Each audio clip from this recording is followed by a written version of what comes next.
Hello everybody, my name is Kyra, and today I'm here with a recommendations video that I am super excited about. So today I'm going to be spotlighting some really wonderful Own Voices middle grade books. Now by the time I'm posting this, middle grade March might already be over, but that's okay. It's always a great time to read middle grade, and it's always a great time to read and support diverse authors. So for this recommendations video, I obviously am not going to be able to speak to the particular areas of representation. To the best of my knowledge, the representation is done well, and as I said, it is Own Voices, which if you're not aware of that term, it means that the author is writing from an experience that they share with their main character, which is generally a marginalized group.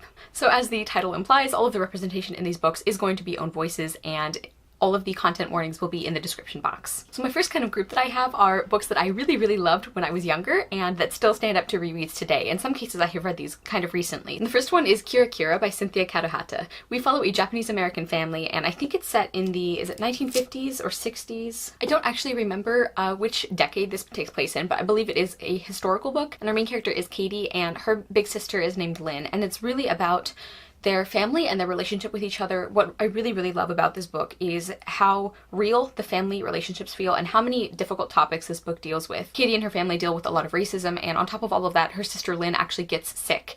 And so it's about the family coming together and trying to move past that. And there's also some time spent with like packing plants and the treatment of workers and how terrible it was.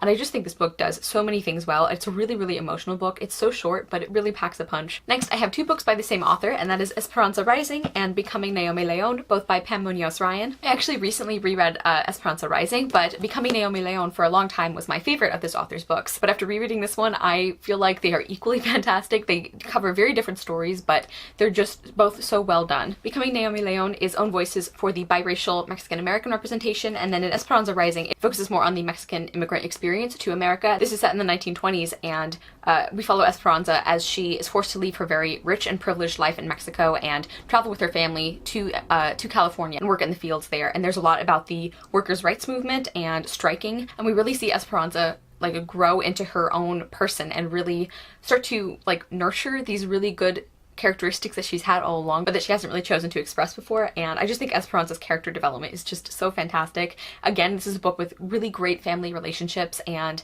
I just feel like the whole writing and the atmosphere of this book is done so well. Like the little nuances of Esperanza and her family's day-to-day life. And then with Becoming Naomi Leon, we follow our main character Naomi, and there's just so many things in this book about how everyone's family looks different. Naomi and her brother Owen live with their grandmother, and their bond is just so wonderful to see. It's such a strong family, and we really see Naomi like grow and start to use her voice. And like there's a lot of heavy topics in this book as well, like alcohol abuse and domestic violence and things like that, and I just think it's handled so sensitively and so well. And I just like Naomi is just such a wonderful character. I love her so much, and we see Naomi deciding if she wants to reconnect with other members of her family, and this is just such a beautiful story, and I highly recommend it, as with all of these. Next, I have another 2-for-1 author recommendation, and that is Padma Venkatraman, and the first book is Climbing the Stairs. I think this is one of the first historical fiction books I ever like really fell in love with, and we follow our main character Vidya when the British still occupied India. And this is a very political like set book, but it really focuses on this one family and how the British occupation really affects this family. And it's like a very good snapshot, I think, of the harm that they did to all of these different families and individuals. And Vidya goes through so much hardship, but she's such a strong character, and I really love her. And I love her journey as she discovers that there are things, like she can want things from both worlds, you know, like she can love and appreciate her culture and her background and some of the traditions that she has grown up with, and also want things like a college education. I just think that was balanced so beautifully and so well. And the other one is actually one I've read more recently, and that is A Time to Dance. This is a novel in verse, and we follow our main character Veda, and she's in an accident and she loses her right leg below the knee. It has to be amputated, and she's a dancer. So this is an incredibly heartbreaking experience for her, and we really follow her as she like learns to dance again and learns to love and accept her body for what it is now. And I just thought this was such a beautiful story. Again, Veda is such a determined and passionate character, and I absolutely loved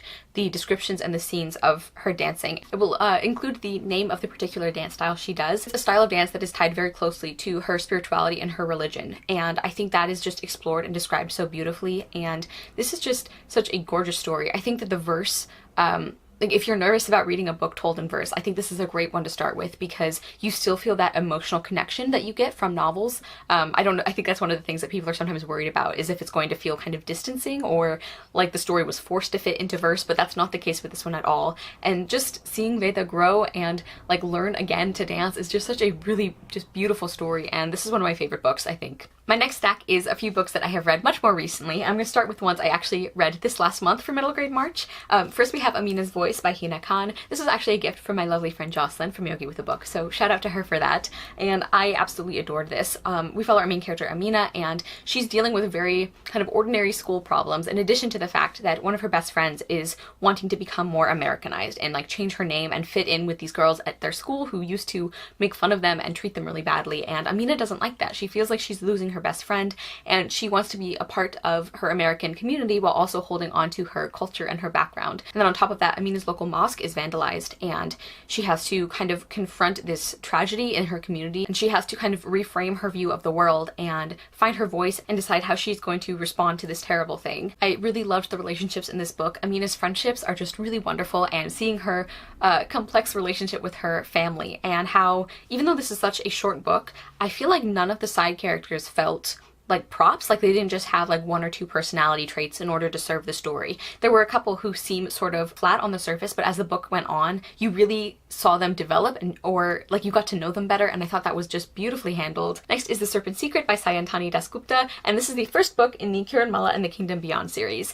I actually thought this was in Rick Riordan Presents, his imprint, but it's not, but it's very similar, I think, in feeling. And we follow our main character Kiranmala, or Kiran, and she sort of gets swept up in this this adventure that is heavily inspired and influenced by Indian folklore and mythology. And she, of course, grew up thinking she was a normal girl, and then she realizes that all these stories her parents told her maybe aren't just stories. And this was just a ton of fun, with themes about choosing your family and your friends, and about bravery and loving and accepting who you are.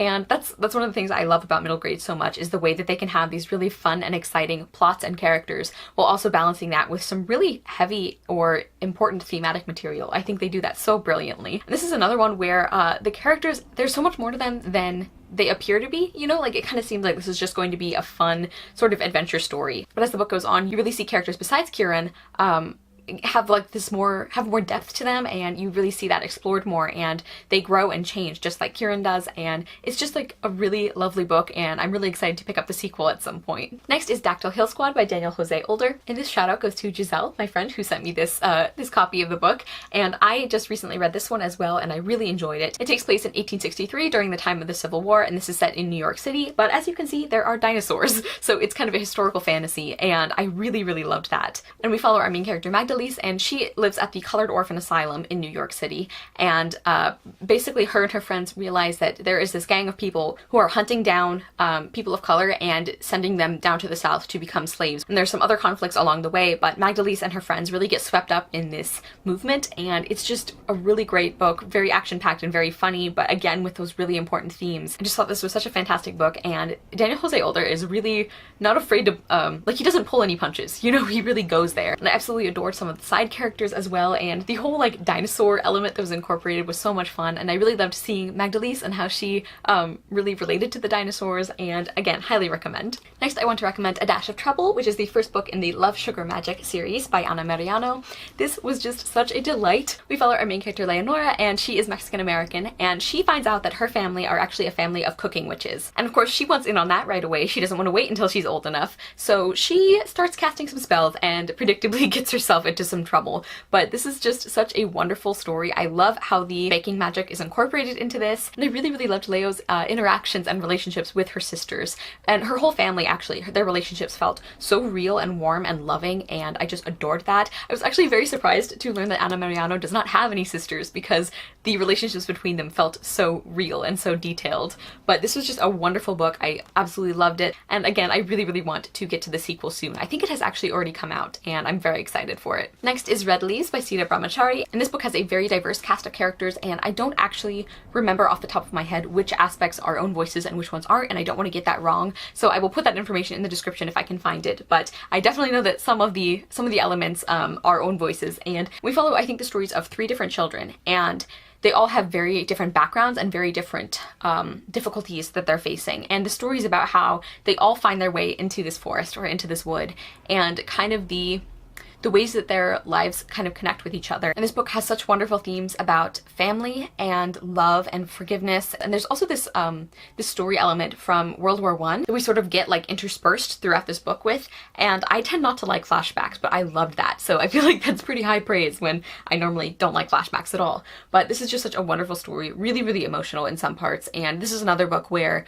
it's not afraid to talk about really difficult and upsetting topics. Like one of the main characters, Aisha, is actually a refugee, and it talks about her feelings of loving her home and yet not feeling connected to it, and having this place that she loves and that she grew up in turn into a place of fear, you know, some place that she's afraid to go back to and that she can't go back to. And as I mentioned at the very beginning of this video, that's not something I can personally relate to or comment on, but I just think that we really feel what Aisha is feeling. I just think that was done and written so beautifully. Next, I will be recommending Tahara Mafi's middle grade series, and that is Furthermore and Witchwood. I think that even if you've read some of her other works and you weren't completely in love with them, like I was not a huge fan of Shatter Me, I think you could still really enjoy these because they're very, very different in tone and in style and in story, and everything basically is very, very different about these. Now, Furthermore is not, I guess, technically own voices because it's not based on a particular cultural background kind of thing, but I really, really enjoyed it. It's a loose sort of Alice in Wonderland retelling. The chaos of the world and the interesting like world building and everything is definitely very dangerous. It's kind of like that dark, whimsical feeling, which I can really, really enjoy sometimes. And I loved Alice, the main character, so much, and I just hurt for her. My heart just broke for her so many times in this book, and you just really, really want her to make it out of everything okay, and you just want people to love her the way she deserves, basically. And the writing is beautifully done. I think that Tahara Mafi's writing style is extremely well suited to these books in particular, and I hope she writes like 1,000 more. There hasn't been any news about a book 3, so I'm really sad, but I'm hoping we get that. And then Witchwood, I think I loved even more than Furthermore. Like if you read Furthermore and you're like, okay, this was fine, but I don't really feel the need to continue, I would recommend at least giving Witchwood a try, because it just astonished me with how much I loved it and how beautifully it was done, and the character depth that we see with all of these characters, and it's just like the world building is fantastic. And I think this one is own voices because it's based on Persian folklore in some aspects, and I believe that Tahara Mafi is of Persian descent, and this was just like so beautifully done. The world building again was incredible, and I think that the emotional stakes and the emotional punch is like even more intense in this book, and I just can't recommend these enough. I've talked about them in several recommendations videos. I just want more people to read them and appreciate them, and I'm just gonna stop because I'm just like dissolving into a puddle of love for these books. And then the last book I want to talk about today is kind of an honorable mention because it is not own voices, but I think that we don't see this particular kind of character very often at all, so I want to give a shout out to this book anyway, and that is The Real Boy by Aunt Ursu. Now, our main character, Oscar, is autistic. He's on the autism spectrum, and Aunt Ursu herself is not. I believe that one of her sons is on the autistic spectrum, and that is what really inspired her to write this book, and she did do a lot of research, but as I said, this is not own voices. But I do think it's important to share books like this because unfortunately we really don't have a lot of middle grade that does feature autistic main characters, and this was the only one I have read up to this point. And I also think it's a really fantastic book. We really get a feeling for Oscar and the way he sees the world and kind of the troubles that he goes through in this fantasy world where they don't have a diagnosis for autism. And Ursu talked about in an interview that she really wanted to explore how that would change his experience, you know, like how not having a word for how he sees the world, you know, how that would affect him.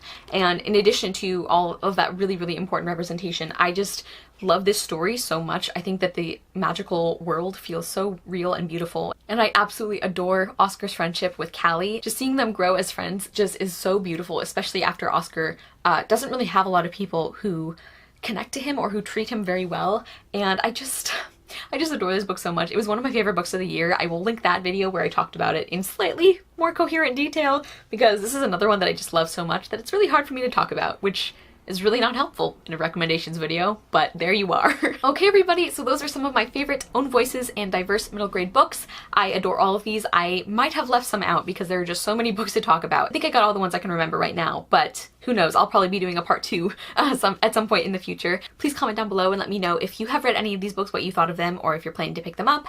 And also comment and let me know some of your favorite own voices middle grade. I am always looking for more recommendations. Thank you guys so much for watching. I will see you soon with another video, and I hope you love the next book you read. Bye!